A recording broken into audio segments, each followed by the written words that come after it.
¿Cómo les va? Muy buenas noches y bienvenidos a una emisión más de Perspectivas. Enrique, ¿Cómo estás, Belén? ¿Cómo les va a todos? Muy buenas tardes. ¿Te ríes por lo del Día de los Santos Inocentes? Sí, es justo lo que te iba a decir, que hoy, 28 de diciembre, Día de los Santos Inocentes, y Día creo de que los Santos Inocentes. quedó ad hoc ahí por un antecedentes. Pero bueno, eso es otra cosa. Estamos entrando puntualísimos a un programa más de Perspectivas. Vamos Enrique. a discutir hoy con dos personas que saben mucho de estos temas. Vamos a discutir lo que fue 2015, Belén, un año muy apasionante en materia política, Totalmente. con muchos temas que discutir. Y creo que es momento, faltando 3 días para que se termine el año, de hacer un balance final, ¿no?, de lo que nos dejó 2015. Totalmente, ya lo veníamos haciendo de alguna manera a lo largo de otros programas y visualizábamos pues estos temas como fundamentales, marcaron agenda a lo largo de este año que está agonizando, y hoy queremos profundizar con nuestros invitados, así que si te parece, pues vamos a conocerlos. Claro.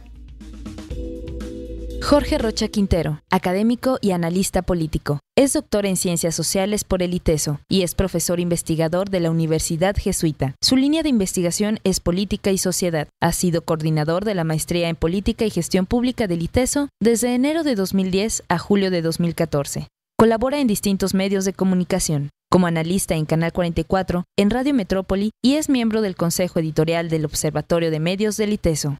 Rodrigo Cornejo es egresado de Negocios Internacionales por la Universidad de Guadalajara. Tiene 28 años. Ha participado en Yo Soy 132 y en el activismo social desde el 2012. Actualmente es co-coordinador de la red de voluntarios sin filiaciones partidistas que busca mejorar la calidad de la democracia, llamada Wikipolítica Jalisco. Jorge Rocha, muy buenas noches. Hola, ¿cómo están? Muy buenas noches. Y pues ya a punto de terminar este año que yo creo que sí podríamos catalogar de más o menos convulso, ¿no? Convulso. Así es. En términos positivos y negativos, ¿no? De los dos. Rodrigo Cornejo, muy buenas noches. Hola, buenas noches, gracias por la invitación. A mí también me parece que no nada más está lleno de actividad como convencionalmente cada año hay, sino que sí hay cosas muy puntuales de proyectos políticos que valdría la pena discutir. ¿Qué habría que destacar de 2015 en materia política, Jorge?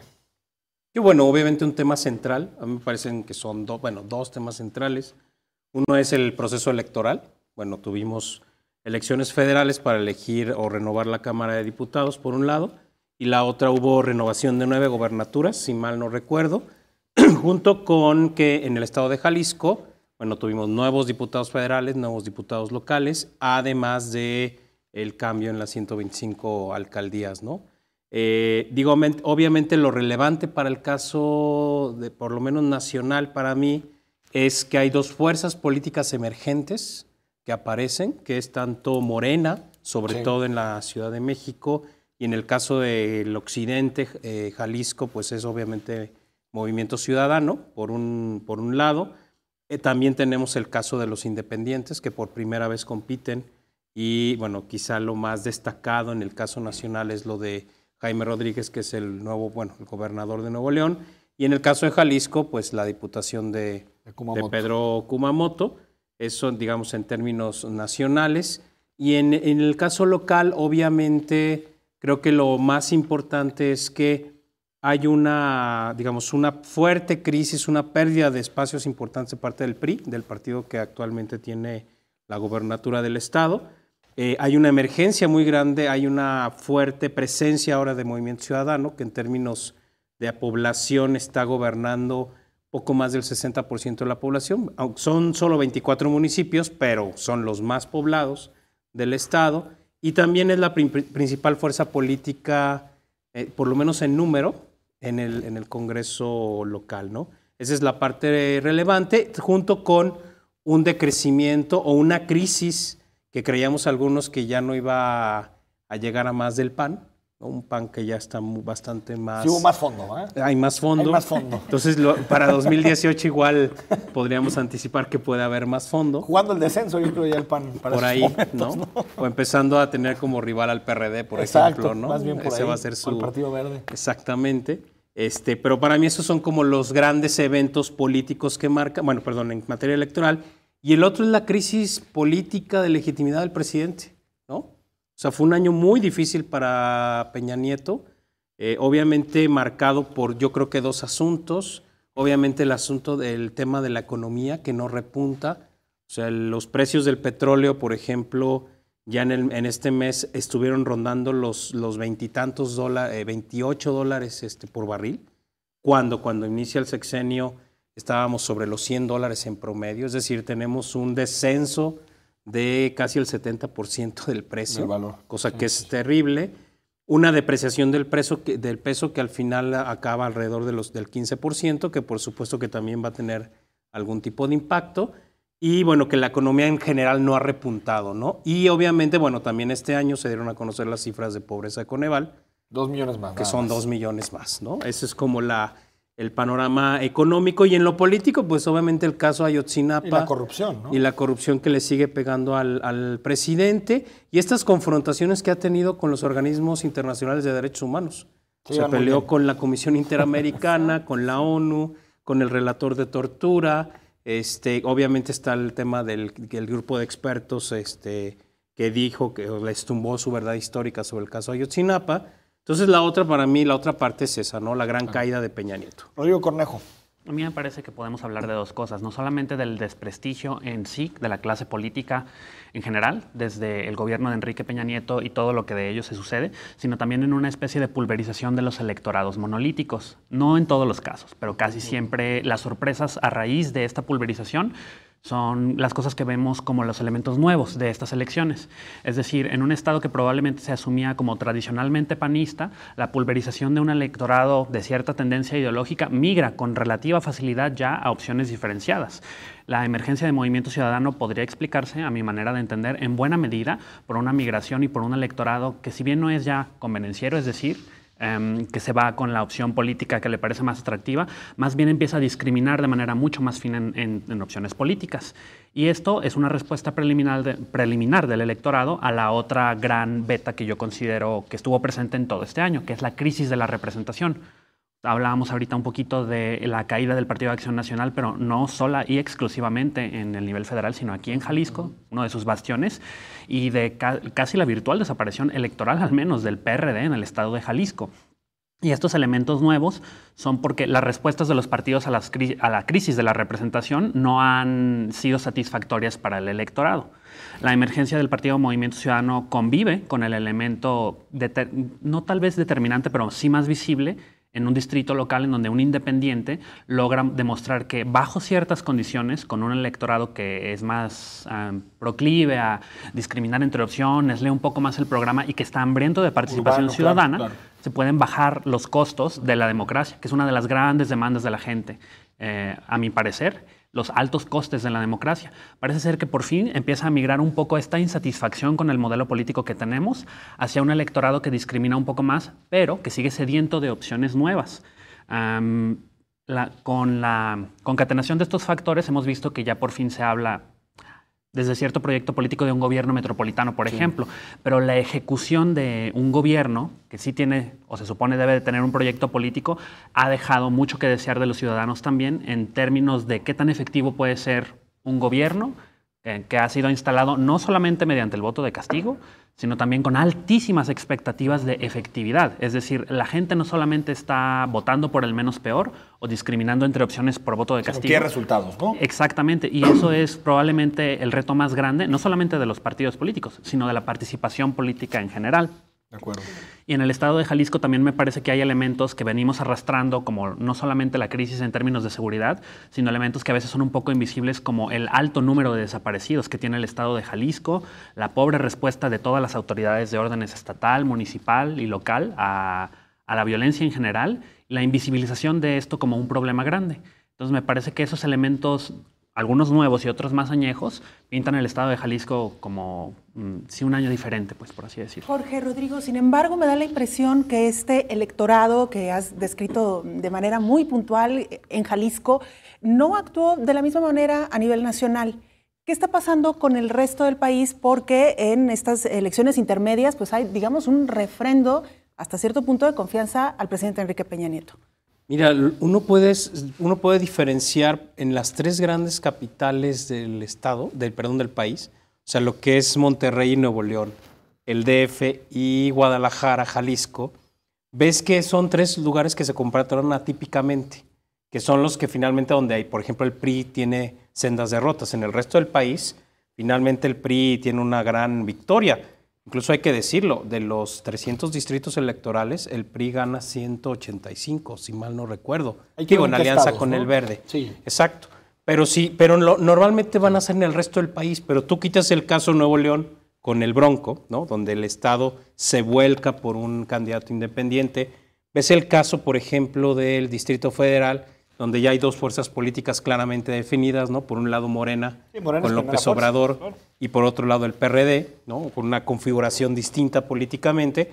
Y el caso de Jalisco, que acabamos también de decir, que es también particular, ¿no?, en el país, donde tienes al PRI, que obviamente sigue teniendo fuerza, digo, tiene una derrota importante, pero sigue teniendo fuerza, junto con la emergencia de Movimiento Ciudadano. De hecho, hay que decir, los 10 diputados federales que tiene Movimiento Ciudadano ahorita en la Cámara de Diputados de Federal, los 10 son de la zona metropolitana de Guadalajara. O sea, los 10 de Jalisco que van para la bancada. Hay un poco más, pero son 26, ¿no?, son plurinominales. Pero sí, los 10 que ganaron por mayoría relativa, o sea, distrito, todos son no de Jalisco, de la zona metropolitana. Sí, porque el Federal de Vallarta lo ganó el PRI, ¿verdad? Exacto. Sí. Entonces, pero son, digamos que hay como 3 electorados atípicos, ¿no?, urbanos, con estas características que Rodrigo muy bien señalaba, pero el resto del país, digamos, sigue teniendo una cultura política, digamos, menos desarrollada, por decirlo de alguna manera, ¿no? Habrá que ver qué pasa en 2018, porque efectivamente Peña Nieto, no sabemos qué va a pasar con esta crisis de legitimidad que tiene. O sea, todo este año, el inicio de las encuestas que marcaban de popularidad estaba sobre el 39, en julio baja a 35, termina en diciembre, noviembre con 39, pero de ahí no se ha levantado. Y bueno, ¿no?, faltó otra ciudad dentro de este panorama urbano, Morelia, donde también gana un candidato independiente. Y si nos vamos a las ciudades que tienen más de 500,000 de habitantes en todo el país, el PRI en esas ciudades obtuvo un promedio de 18% del voto. Exacto. Ojo, claro. Es una cifra muy baja para lo que suele tener un dato el Partido de Revolución Institucional. Vamos a un corte. Tenemos que hacer una pausa y regresamos contigo, Rodrigo, para esta reflexión.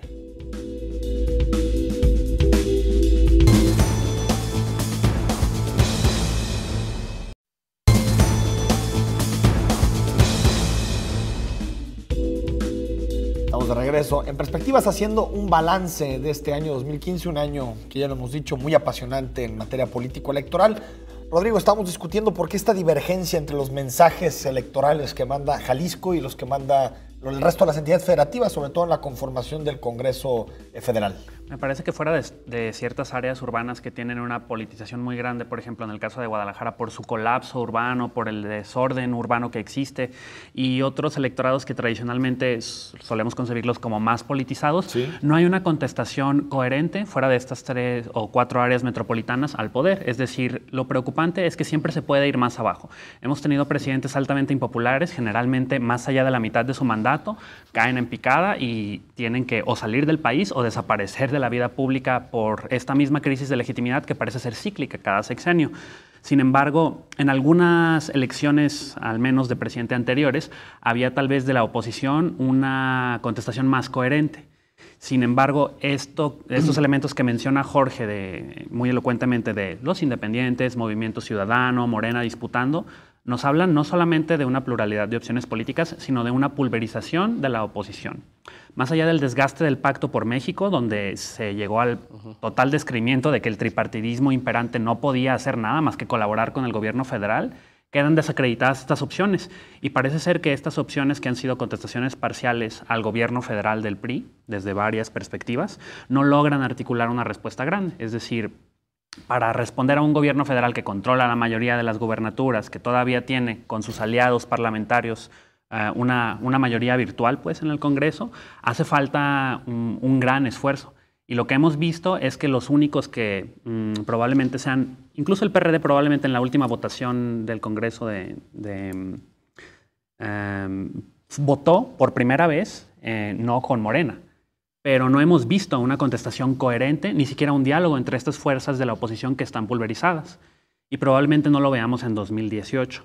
En un foro en la Feria Internacional del Libro se mencionaba que el elemento nuevo en 2018 podrían ser los independientes, pero sin un partido político detrás de un candidato es muy difícil poder hacer una campaña federal en todos los estados del país que tenga algo de fuerza comparable a los partidos políticos. Así que me parece que sin una contestación coherente y con estas parciales, el único electorado que sigue siendo relativamente monolítico es el electorado que gravita alrededor del PRI. Del PRI, ¿no? Y bueno, y del Verde, ¿no? Que yo creo que ya... Que Chiapas es un laboratorio aparte, ¿no? Sí, pero digamos que el Verde, no sé qué opines, Jorge, pero fue muy eficaz para el PRI durante mucho tiempo y en las últimas elecciones se ha demostrado que ya no lo es tanto. Ya no alcanza en las ciudades, por ejemplo, en Guadalajara sacó 2.5%, muy bajo, en Monterrey desapareció, es decir, ya no le ayuda a llegar a ese elector urbano al que el PRI ya no podía llegar anteriormente. No, de hecho, el Verde y Nueva Alianza, porque hay que decir que son los dos partidos, satélites. Digamos, satélites. Aunque el PAN pacta con otros, ¿no? El Verde exclusivamente con el PRI. Sí, sí. Bueno, el Verde yo creo que fue un muy mal año para ellos, ¿no? A pesar de que todavía les alcanzó para sacar algunos diputados, pero fue muy mal año. ¿Por qué? 50. Porque estuvieron en el centro del debate. Se pidió la anulación del registro explícitamente, se habló en el Consejo General del INE y luego además uno de sus principales dirigentes también tiene una acusación en la FEPADE. Es decir, delincuente electoral, sí. Es decir, al Verde le fue muy, muy mal en esta última elección y yo sí creo que probablemente el PRI ya esté reconsiderando esta alianza porque ya no le está dando, como bien dices, lo que le daba en otros momentos y creo que ya más bien se va a empezar a convertir en un lastre para el propio priismo, ¿no? Ahora, me gustaría preguntarles, para profundizar un poquito en esta reflexión, ¿qué tan profunda es esta crisis? Es decir, ¿de qué estamos hablando? ¿De una crisis del sistema de partidos? ¿Estamos hablando de una crisis de la representación electoral? ¿De una crisis de las reglas del juego, del sistema político? Es decir, o juntamos todo y hablamos de una crisis de régimen. Es decir, ¿qué estamos viendo en México? Mira, para mí es una crisis de sistema político, porque además se nos hace fisuras por donde quieras. O sea, hablamos del tema de los organismos públicos autónomos que no nos están dando ni a nivel federal ni a nivel nacional. Obviamente de estas elecciones que además, fíjate, una cosa muy curiosa, normalmente antes las reformas político-electorales te daban para 2 o 3 procesos. Ahora, cada reforma te dura un solo proceso y vuelve a caer en crisis. Es decir, y lo decíamos quizá en otros espacios, sí. Para mí el problema no es estarle cambiando las llantas o las puertas o los vidrios al carro. Lo que hay que cambiar ya es el modelo. El modelo, el carrito ya no, este carro ya no sirve ya no desde mi punto de vista. Digo, porque hay muchas fisuras y ese es un tema importante y hay que decirlo que también en Jalisco sucedió. El tema de la abstención es un asunto que sigue creciendo. Es decir, es cierto que estos movimientos de emergencia, pero por ejemplo en esta elección en Jalisco se rompió una viejísima tradición, bueno, más bien una supuesta premisa de que el PRI ganaba cuando había mucha abstención. Eso en Jalisco ya no pasó. Ya ni eso. Ya no pasó. ¿Y qué pasó? Que muchos de estos, por ejemplo, Movimiento Ciudadano ganó más o menos, si mal no recuerdo, en 7 municipios grandes donde la abstención fue más alta del 50%. Sí. Es decir, se te está viniendo encima un fenómeno muy importante que es la abstención, donde la gente dice, ¿sabes qué? Pues yo no creo en este sistema. Ni el voto duro. Exacto.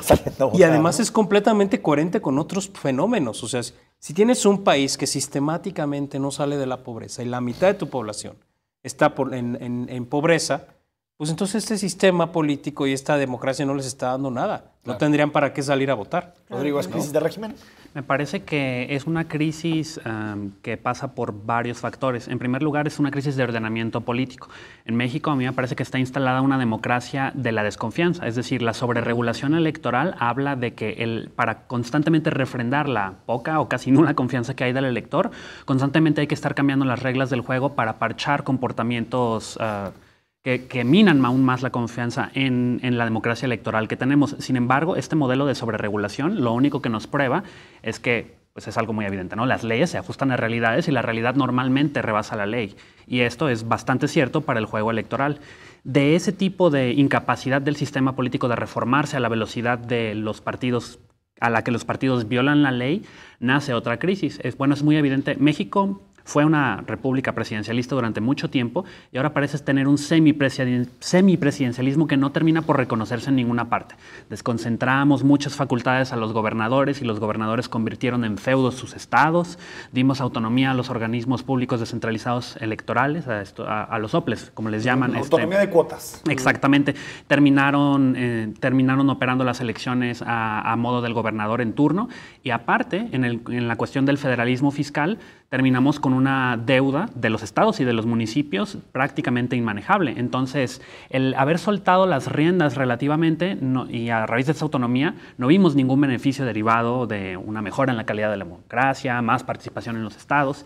Y esto nos hace evidente de que tendríamos que transitar, en mi entendido, a un sistema político que le diera más estabilidad. Yo me pregunto qué pasaría si fuéramos una democracia parlamentaria, en donde fuera de facto necesario presentar un programa, acuerdos entre distintas fuerzas políticas, y cuando se perdiera la confianza en esa formación, como la hay ahorita, el gobierno de Peña bajo una democracia parlamentaria ya hubiera tenido que disolverse y hubieran tenido que llamar a elecciones. Tiene el verde y el panal para que den mayoría. Pero ¿sabes qué? No solamente es esto, es decir, yo creo que hay diseños. Sí. O sea, por ejemplo, a ver, la pregunta ¿es viable seguir manteniendo municipios de 3,000 habitantes en México? ¿Es viable no generar instancias de gobierno que sean más de corte microrregional o regional?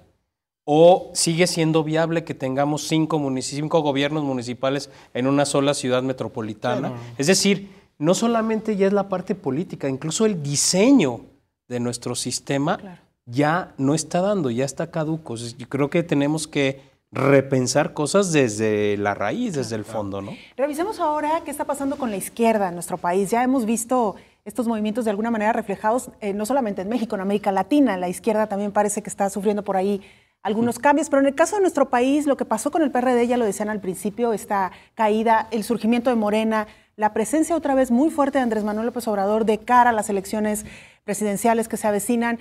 ¿Cómo queda la izquierda y qué futuro vislumbran para ella, Jorge? Bueno, la izquierda en México sigue siendo todo un enigma. Un misterio. Exacto. Yo creo que la gran primera división que tenemos es que hay una ruptura entre izquierda social e izquierda partidaria. O sea, esa es una primera ruptura que, por ejemplo, en los partidos de derecha no sucede tanto en México. Pero mientras esa ruptura no se resuelva, creo que ahí la izquierda no va a ganar fuerza. Y bueno, si a eso le añadimos el componente ZLN, todavía lo tenemos más disgregado. Pero si nos vamos solo a la izquierda partidaria, pues quedó atomizada en términos reales, se supone que en 4 partidos. O sea, es el PRD, Morena, el PT que resucitó, bueno, murió y resucitó al tercer día. Como Lázaro. Exactamente. Y se supone que Movimiento Ciudadano también es de izquierda. Pero si uno luego se va a preguntar exactamente qué entienden todos estos por izquierda, la verdad es que yo no sé si es más difícil el debate entre ellos o entre ellos con el PAN o con el PRI. Claro. Ese es el gran tema para mí, para la izquierda. Y por supuesto que ahorita, bueno, digamos, hablando de cara al 2018, pues tenemos a estos pretiradores, que es obviamente López Obrador. También Mancera por ahí estaría, digamos, queriendo. El Bronco vía Movimiento Ciudadano. Es decir, yo veo una izquierda extremadamente atomizada en términos político-partidarios, pero además veo muy pocas posibilidades. Bueno, además con un problema. Esta izquierda, si no se une o no hace un frente para 2018, no van a poder aspirar a nada, ¿no? Es decir, la fórmula de la izquierda, es que ese es como la gran tragedia de la izquierda mexicana. O sea, se tienen que juntar todos para poder hacer un frente verdaderamente competitivo. Pero yo creo que en este momento esta atomización es mucho más profunda que quizá en otros momentos. Un buen ejemplo sería lo que pasó, por ejemplo, en Uruguay, con el frente que representó a Pepe Mujica, ¿no? Es que en realidad las izquierdas se han puesto de acuerdo para casi todas las elecciones. Pero aquí se ve más complicado, ¿no? Exacto. Bueno, en el 2000 no, pero en el 2006, en el 2012 se pusieron de acuerdo. Rodrigo. Sí, pero a mí me parece que ideológicamente la izquierda no nada más está a la deriva, sino a ciegas y dando tumbos. Hay experimentos municipalistas en España que han creado partidos sin vida orgánica para congregar no solamente diferentes corrientes partidistas, sino incluso movimientos sociales que han logrado conquistar zonas metropolitanas importantes en Europa. Y eso no es simplemente un ejemplo de algo que sucedería solamente en Europa. Hay otras convergencias en otras partes que, si bien ahorita ya perdieron fuerza en América Latina, dan ejemplo de cómo es posible hacer una concertación con un programa de gobierno. Es que aquí los movimientos sociales piensan que la mejor forma de honrar sus principios es no participar en política. O no participar en política institucional. Exactamente. Y eso creo que es una pésima estrategia, porque abandona. Ese divorcio de vasos comunicantes entre el movimiento social y sus reivindicaciones, que han tenido marchas multitudinarias para exigirle justicia transparencia y derecho y acceso a la verdad al Estado y respeto a los derechos humanos, rara vez se encuentra ahí con los partidos. Y los partidos parecen ser impermeables a cualquier tipo de demanda social. No solamente en la demanda a la justicia y el proceso de pacificación en el país, sino, por ejemplo, a las demandas de la gente de combatir la desigualdad social, una reivindicación que ha encontrado ecos en los programas de otros partidos de izquierda en el mundo y que aquí está tremendamente ausente. Dejémonos ni siquiera de hablar de redistribución de la riqueza, de combate a la pobreza y de un programa coherente. Así que me parece que el electorado hace bien en guardar una sana distancia ahí, pero parece que no hay voluntad de nadie como para realmente comenzar a repolitizar estos partidos que hacia adentro, a mí me parece, están casi muertos. Se mueven por inercia, son cuotas y son grupos y cotos de poder, como el PRD, que sabe tan deslegitimado que ellos mismos tienen que... Es que precisamente esta ruptura de izquierda social con izquierda de partidos es la que ha hecho este vaciamiento que bien señalas. Pero fíjate, ¿no? Rodrigo, Jorge, ¿por quiénes votaron también estos que tú mencionabas, los ganadores del proceso 2015? Son plataformas políticas que no tienen vida interna y no apuestan por ningún tipo de democratización. Es decir, MC no elige a nadie de sus candidatos. Morena es dedo o tómbola en la mejor de las situaciones. Y candidatos independientes como el Bronco, que de demócratas pues no tienen nada. Vamos a un corte y seguimos platicando esta noche en Perspectivas.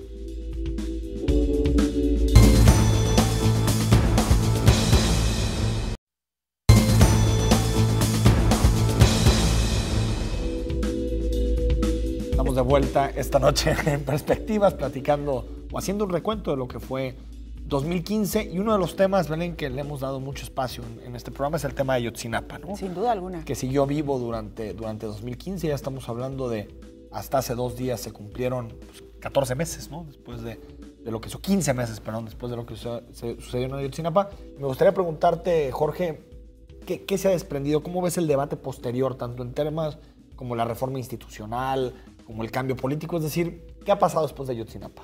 Fíjate que el caso de Ayotzinapa es muy trágico, obviamente, por el caso mismo, pero también los efectos que ha tenido. Porque yo veo un proceso paralizado para todos lados, ¿no? O sea, el caso ya jurídicamente no está avanzando, aunque ya en este mes Osorio Chong volvió a hablar con los padres para decirles vamos a buscarlos otra vez, pero el caso está paralizado porque no ha tenido ningún tipo de implicación de cambio institucional. Ninguno prácticamente. Es decir, no se ha puesto en tela de, o sea, decir, a ver, ¿cómo la PGR está investigando? Porque, bueno, esa es la otra tragedia. Sí. O sea, finalmente, el caso más seguido, el caso que tenía todos los focos, todo su reflector, que era el caso de Ayotzinapa, lo hicieron mal. Entonces, bueno, si hacen mal ese con todos los reflectores, pues hacen mal, la hipótesis es hacen mal todo lo demás. Denuncia, sí. Todo lo demás, y ahí no hemos tenido prácticamente ningún tipo de avance. Lo que sí estamos viendo es que se van minando, digamos, las fuentes de legitimidad obviamente de la PGR, obviamente de la presidencia. Ya hay un conflicto entrampado entre la Comisión Interamericana de Derechos Humanos y el gobierno de México. Es decir, estamos como en el peor escenario porque no está avanzando nada, ¿no? Ni sabemos si siguen desapareciendo, o sea, si están muertos, no se están buscando tampoco, pero tampoco hay cambios institucionales. Es decir, estamos llegando al peor de los mundos en el caso Ayotzinapa y es algo que por lo mismo tenemos que seguir con el reflector puesto. El presidente en el inmovilismo, ¿no, Rodrigo? Sí, a mí me parece que el gobierno no solamente actúa de manera reactiva, sino que pierde una batalla discursiva muy importante. Cada vez que sale, probablemente es no nada más impermeable, sino ciego y sordo a los reclamos de las protestas multitudinarias, y el epítome de esto es el grafiti gigante que se ve en el Zócalo como la portada de Proceso, en donde se dice fue el Estado, y eso se incorpora al discurso del contrapoder y constantemente se está no diluyendo, sino extendiendo la responsabilidad a todos los órdenes de gobierno. Primero el gobierno federal intenta abstraerse de toda responsabilidad de una manera reduccionista diciendo, bueno, fueron un par de personas o a lo mucho 100 personas que hemos logrado detener en un municipio que estaba imbricado con el crimen organizado, pero de ahí no pasa, abstrayéndose de esa responsabilidad. Conforme la oposición, yo llamaría más bien no partidista, sino popular, va empujando el discurso y disputándole la palabra al gobierno, sale esta terrible declaración, ¿no? La verdad histórica. Un funcionario se anima a hacer historiografía y en un caso que sigue abierto declara un carpetazo muy místico diciendo que la verdad histórica era que la investigación... Un cierre por decreto, ¿no? Exactamente. Y a raíz de esto hemos visto que no se necesita tal vez, en mi opinión, una reconfiguración de cómo funciona el poder, sino cuestionamientos muy puntuales a cuál es el rol del dinero y el lavado de dinero en todo el país, que están infiltradas las policías municipales, y el altísimo grado de violencia que no nada más nos dice que debe de haber una investigación de la PGR, incluso aunque hubiera una buena investigación, lo que habría que cuestionar es cuándo va a empezar el proceso de pacificación del país, más allá del insistir en respuestas a casos muy puntuales horrendos de violencia. Y parece ser que el gobierno no tiene, más allá de una estrategia de combate frontal al narcotráfico, ninguna intención de inaugurar ningún proceso social de pacificación, parecido, por ejemplo, al que se ha tenido en Colombia, parecido al que se han tenido con comisiones de reconciliación y de búsqueda de la verdad en países que tuvieron guerra civil en América Central. Sí. No hay nada de eso. En la sociedad hay un poco de eso, pero el gobierno no parece querer inaugurar nada. No. Claro. Y me parece que ningún cambio institucional va a hacer que este proceso empiece por sí solo. Tenemos que hacerlo todos. Y sabes que hay dos procesos que, independientemente de lo que pase con Ayotzinapa, quedaron abiertos y no se han resuelto. El caso del estado de Guerrero, cuando empezaron a buscar a los desaparecidos y que encontraban fosas y fosas y fosas, dicen, bueno, y estos no son... pero tampoco sabemos quiénes son. Vuélvelos a poner. Y el estado lleno de fosas, sí. ¿No? Y Guerrero sigue más o menos igual. Claro. ¿No? Y además también se supo que el estado de Guerrero es uno de los principales productores de amapola en el mundo junto con Afganistán, y tampoco con eso se ha hecho nada. O sea, independientemente de los 43 desaparecidos, ese tema ya salió a la luz y no se ha hecho nada. Particularmente la zona de Iguala. Exacto. Y incluso el tema de los desaparecidos que ha incrementado durante el sexenio de Enrique Peña Nieto, y que de alguna manera Ayotzinapa nos vuelve a poner sobre la mesa elementos que también han estado presentes a lo largo de este año que está por terminar. El asunto de la legalización de la droga, por ejemplo, o de la marihuana particularmente, y el tema de los grupos criminales, esta reconformación que se ha dado en el país. No sé, Rodrigo, ¿quieres empezar?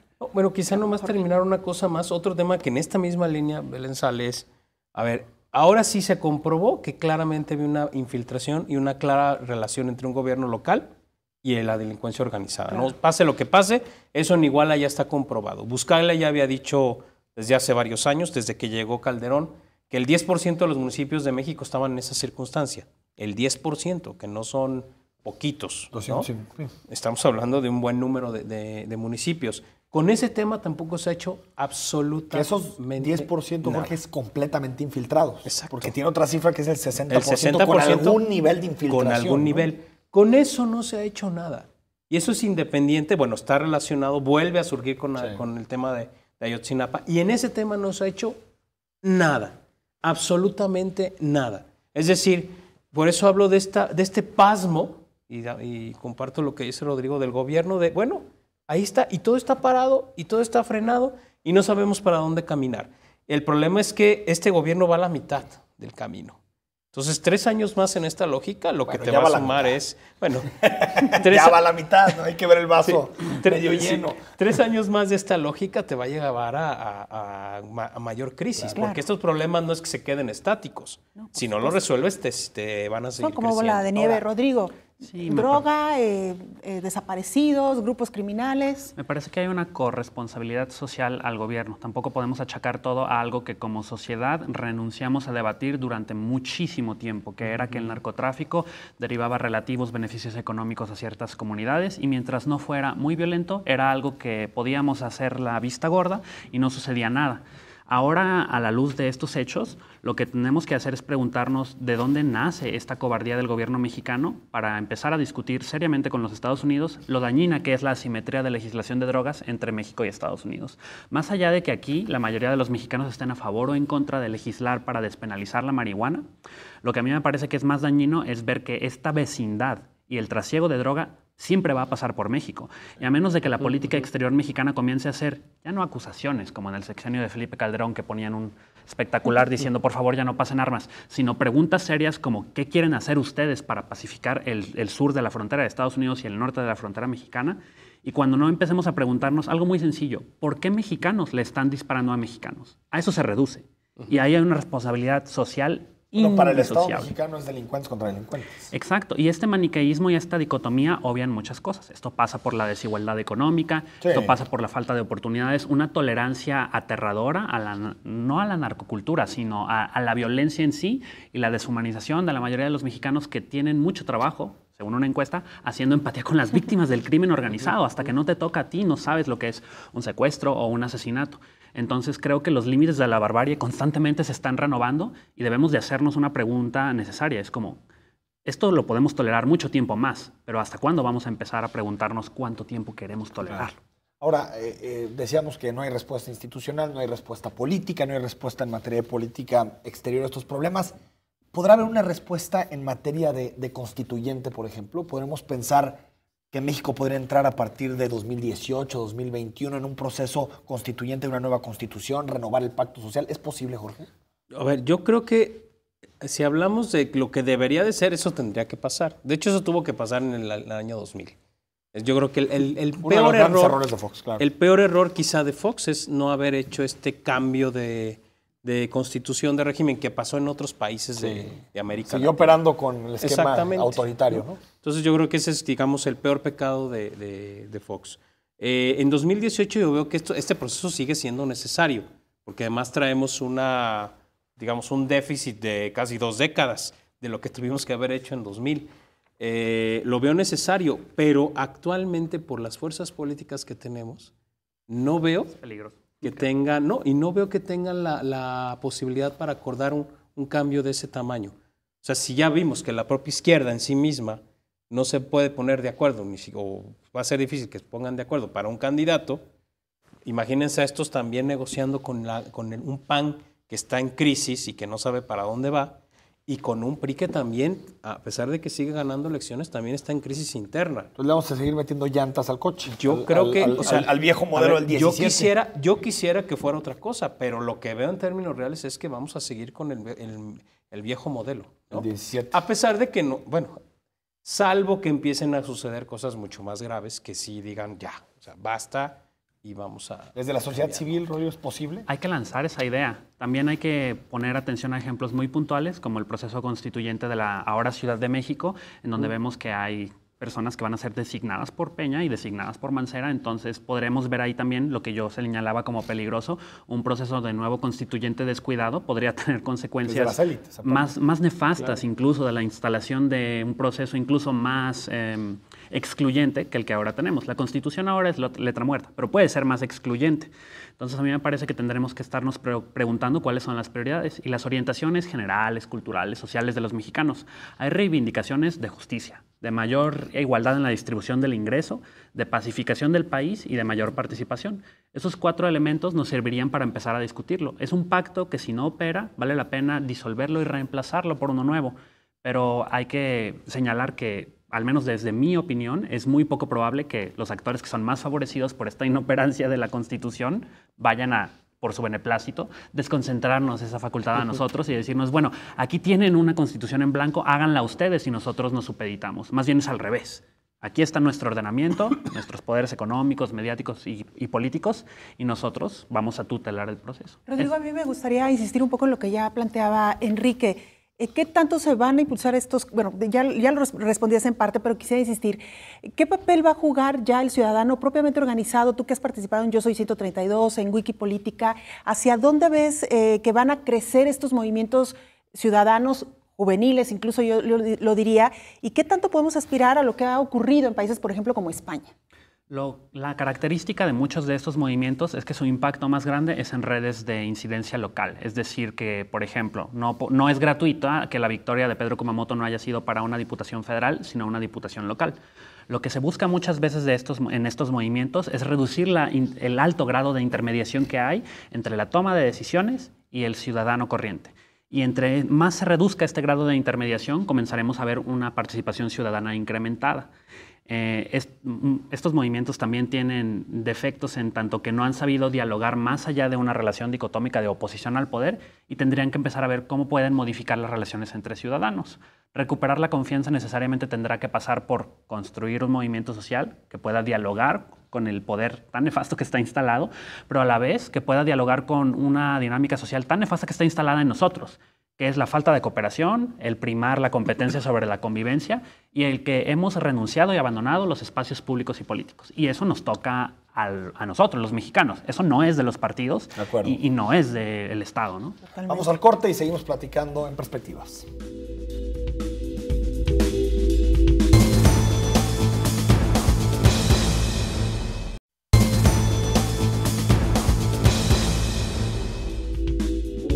Estamos de regreso esta noche en Perspectivas, revisando un poco lo que ha ocurrido a lo largo de este año 2015, los temas que marcaron la agenda, que marcaron también algunos cambios sustanciales en Jalisco, en nuestro país, pero no hay que perder de vista también lo que ocurrió más allá de nuestras fronteras, América Latina, Europa. Y quisiera que iniciáramos este recorrido por el exterior, hablando de las elecciones particularmente que hubo en algunos países de América Latina, Argentina, hubo elecciones intermedias en Colombia, en Centroamérica también. Jorge, Venezuela, sí, por supuesto. Digamos, la tendencia que se ha mostrado en América Latina es que, bueno, habíamos visto hace una década aproximadamente el arribo de muchos gobiernos de izquierda.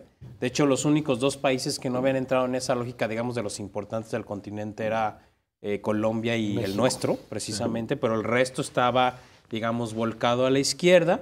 Y ahora lo que estamos viendo son los regresos, ¿no? Es decir, en el caso de Argentina con Macri, que es quizá para mí el caso más fuerte. Lo de Venezuela, que habrá que ver en qué acaba esa crisis política entre Maduro y los opositores, aunque yo creo que ahí Maduro ha tenido muchísima culpa. O sea, ya yo creo creó que un parlamento paralelo que se llama la Asamblea Popular. Con todas las atribuciones del Congreso. Bueno. Yo creo que el peor error de Chávez fue haber dejado a Maduro como su sucesor, porque ha sido el principal obstáculo enemigo, para su proyecto. Oye, revolcándose en la tumba, nunca mejor dicho. Así es. Bueno, también tenemos que hablar de la crisis política que tiene Dilma Rousseff en Brasil, que yo creo que ya es el arrastre de todas las crisis políticas desde Lula, las propias, ¿no? Que corrupción. También, sí, que tiene que ver con eso, con la corrupción, y yo creo que pues, el desgaste natural de estos gobiernos. Entonces sí podemos hablar de una izquierda que se empieza, digamos, otra vez a, bueno, derechizar me parece un poco excesivo, pero que sí empieza a decir, bueno, ya tuviste tu tiempo, hiciste tales cosas, ahora vamos a ir por otras opciones, ¿no? Eso también es, vamos a decir, medianamente normal en las democracias, ¿no? Entonces estamos viendo eso en América Latina. Yo creo que otro evento muy importante en América Latina es este restablecimiento paulatino de relaciones entre Cuba y Estados Unidos. Claro. Entonces ese es un tema, yo creo que hipercentral. Y junto con eso también, y hay que decirlo, que a nivel internacional vinculado a América Latina está la figura del Papa Francisco, ¿no? Que se ha convertido como en una gran figura política, ¿no? Que ahora ha ido marcando agenda y bueno, viene ahora en febrero próximo a México a ver qué pasa, porque la relación entre el gobierno de México y el Vaticano ahorita no es la más tersa. Claro. Pero yo diríamos que en América Latina eso es lo que estoy viendo. Ahora, si siguiéramos con esto de que México y Colombia siempre van medio atrás, bueno, México siempre va medio atrás le toca a la izquierda de lo que va a América Latina, a lo mejor decimos, ahora sí ya le toca a la izquierda en México. Está, ¿no? Digo, pensando en lo que ha sucedido, pero bueno. Causas, Rodrigo, de esta derechización. A mí me parece que hay una especie de, no solamente de corrimiento del espectro político a la derecha, sino es el fin de una era. Durante mucho tiempo, varios países de América Latina, entre ellos Ecuador, Bolivia, Venezuela, hicieron política internacional de altos vuelos. Incluso llegan a asilar a Julian Assange, llegan a incidir en política internacional, pero esto tenía un aspecto económico, es decir, los altos precios de las materias primas habían hecho relativamente sencillo que estos países pudieran tener un eco más grande, no solamente hacia afuera de sus fronteras, sino hacia adentro también. Claro. Me parece que también otro elemento a considerar en América Latina es que varios presidentes de tendencia izquierdista en América Latina identificaron a los medios como un poder o como un cuarto poder al que había que combatir, más allá que entender. Entonces, por ejemplo, Rafael Correa o el kirchnerismo, no solamente Cristina, sino también Clarín, su esposo, claro. entablan sendas batallas que jamás se terminan con un poder que es muy, muy difuso de combatir y a raíz de esto sufren, porque es una línea muy fina entre caminar entre la censura y la libertad de expresión y el reconocer, que me parece que sí hay un elemento de eso, que los medios de comunicación tienen una influencia política que tal vez no deberían de tener muchas veces, ¿no? Entonces, esto y los malos manejos económicos que jamás terminan por saciar las reivindicaciones económicas de sus propios electorados, terminan por echarlos del poder. con elementos muy, muy distintos. En Venezuela con una carencia de bienes y servicios tremenda, pero en Argentina, donde sí había relativa estabilidad, se estaban negociando con estos fondos buitre algunas condiciones de acceso a los mercados y donde vemos que necesariamente ser de derecha no implica más estabilidad económica. Macri quita el cepo al dólar y en un solo día se devalúa 30% el peso argentino. Sí. Entonces me pregunto Estaba agarrado con pinzas. Exactamente, ¿no? Parecido a lo que vivimos aquí en el 94, guardando las proporciones, ¿no? Una liberalización excesiva del mercado cambiario. Ahora, hay que decirlo y como balance, ¿no? La izquierda en América Latina dio buenos resultados. Sí, es decir, hubo un proyecto. 70 millones de latinoamericanos salieron en una década de la pobreza, la desigualdad a la mitad, proyectos, digamos, de democratización, algunos incompletos, pero también plebiscitos, referendos, constituyentes. A lo que me refiero es que tal vez se acabó una era, como decía Rodrigo, pero no sé si el retorno a esos proyectos neoliberales con ese tipo es la salida para América Latina en la coyuntura actual. Mira, yo creo que no, no es la salida y probablemente esto, o sea, se van a volver a haber crisis económicas en estos países, a pesar de que es la derecha que se supone que reivindica eso. La estabilidad. Pero fíjate, una cosa importante, la CEPAL, que es la que mide a nivel latinoamericano los temas de pobreza, decía que el único país donde la pobreza seguía creciendo era México, ¿sí?, de todo el continente. En todos los demás hubo reducción de pobreza, en todos, a pesar de la corrupción, a pesar de los, digamos, de ciertos personajes políticos, pero en todos los países de Sudamérica hubo decremento de la pobreza, salvo en nuestro país de acuerdo a la CEPAL. Entonces, por supuesto que hay esa posibilidad. Y la otra es que la gente en América Latina ya aprendió que votar por la izquierda no provoca... No es el diablo, ¿no? No es el diablo ni provoca no es que gran... azufre, como... Exactamente. Incluso que gracias a la izquierda pueden llegar personas tan carismáticos como Mujica, que se convirtió como el gran prócer de la democracia, ¿no? Tienes ahí... De la socialdemocracia, de la socialdemocracia, ¿no? El señor que todo el mundo alaba y dice, pues así todo tendrían que ser hasta todos los derecha, políticos. Hasta ¿no? la derecha. Todos los políticos. Entonces eso, digamos que ese es como el saldo que dejan, yo creo que todos estos gobiernos a América Latina. O sea, la izquierda sí da resultados, sobre todo en términos de pobreza, sí da algunos procesos de democratización y además eso, ¿no? Que te puede generar figurones como este señor. Yo creo que la gente, vuelvo a repetir, yo creo que es parte de la democracia que después de varios tiempos te dicen, pues ahora le toca a los otros. Sí, ya son muchos años. Pero yo creo que el gran saldo es que la izquierda en América Latina ya es una opción real. Y eso yo creo que es lo más importante. Ahora, lo que creo, perdón, para pasarle la voz a Rodrigo, es que, por ejemplo, en el caso de Venezuela, el proyecto de Maduro sí parece agotado. No sé si el chavismo, que eso ya es... Pero en el caso de Argentina, al final la distancia fue muy pequeña. Sí. Y en primera vuelta ganó el candidato oficialista, ¿no? Tuvieron que entrar a una segunda vuelta, claro. A lo que me refiero es que también cambia, ¿no? De pronto hablamos de la región de 400 millones de personas como toda una región, pero hay distancias, ¿no? Claro, en cada pero en país. El caso de Venezuela, igual no hay que perder de vista lo que está sufriendo la sociedad civil, ¿no? Me parece que ese es un... Ahí sí hay una clara deriva autoritaria, ¿no? Sí, no, o sea, que no puedas tener acceso ni a los productos elementales básicos es... Y el líder de la oposición en la cárcel, Leopoldo López, ¿no? Sí, tremendo. Lo que pasa es que Maduro sí ha sido un muy, muy mal presidente. Muy mal presidente. ¿No? Rodrigo. Sí, a mí me parece que también aterrizándolo un poco a México, porque a veces estas cosas de política internacional pueden parecer como de nulos efectos en México, es que sí hay un gran ausente en América Latina, y es México. Es decir, hubo un proceso de integración más allá de los gobiernos de cada país, en donde incluso se habló de tener un banco y una moneda común.